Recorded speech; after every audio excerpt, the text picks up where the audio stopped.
to go over something I've been pondering, and that is, why do the rich and successful end it all?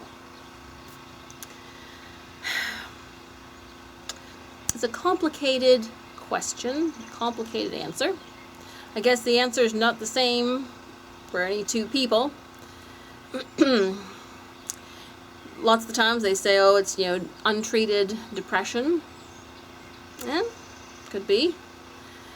But yeah, because I see on like the legacy.com every week, I see these deaths, and among the deaths I see very successful people. I see beauty pageant winners, I see YouTube stars, I see, just rich and successful people who end it all. And yeah, there's a larger conversation around mental health, I guess. But one of the things I was thinking, and like I said, in opposed to the less rich people, and because they say that poor people, there's less suicide among the poor. The poor are trying to survive, and they're fighting to get for a better life. Yeah, because if you were thinking that suicide was linked to your socioeconomic status, then my goodness, the poor people would be having mass suicides all the time.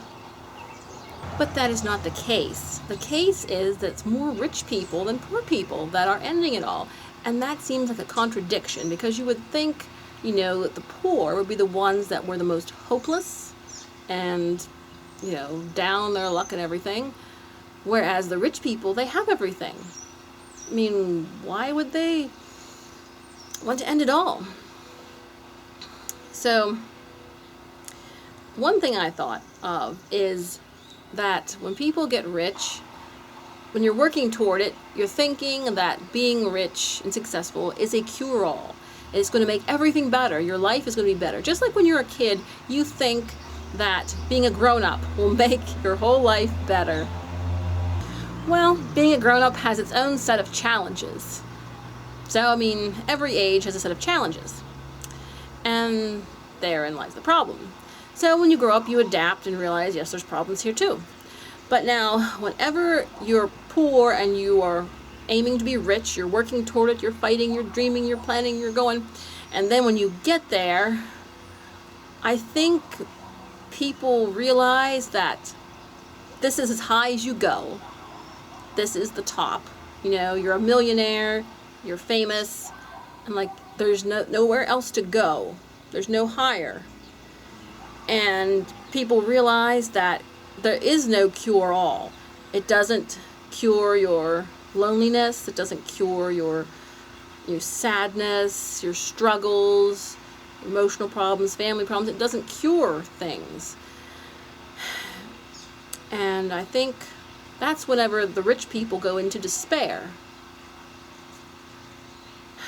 They go into despair because they realize they've made it. They have made it. They have the best the world has to offer. All the world has to offer is money and fame and success. And once they make it to the top, they still have the same problems they had when they were poor. And it's the same like when you're a kid, you think you'll have better, things won't be as bad when you grow up, and it changes, but you have more problems. And then the rich people have more problems. And I think that's when there's some despair that kicks in. We humans tend to think we want to get to a place where everything is cured, everything is perfect, we want to cure all.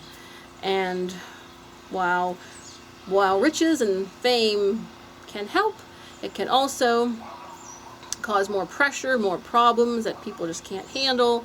And like I said, it's not just like a paradise. Fame and riches is not a paradise. It has its own problems. And that's where a lot of discouragement comes in.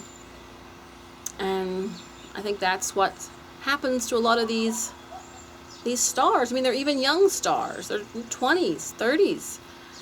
And they're just gone. So it makes you think. It makes you think. And in life, yeah, we need support from our fellow man, because our fellow people, we need friends and family and healthy relationships, and it's hard for people to build them, and it's complicated. But I'm just thinking I think that's one of the reasons the rich fall into despair, because they've reached the top and everything is not better.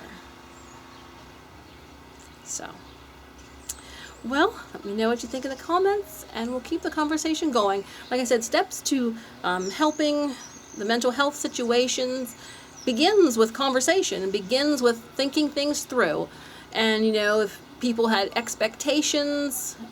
higher expectations in life, and their expectations fall short, causes them to go into despair. And that could be another possible way to work with people who are struggling with depression, or in therapy and things. So if we just try not to, I know I'm the queen of high expectations, but we'll do the best we can, and try to have a realistic view of things, and keep dreaming, but don't expect cure-alls. So, alrighty, we'll talk to you later. Thanks for watching. Take care.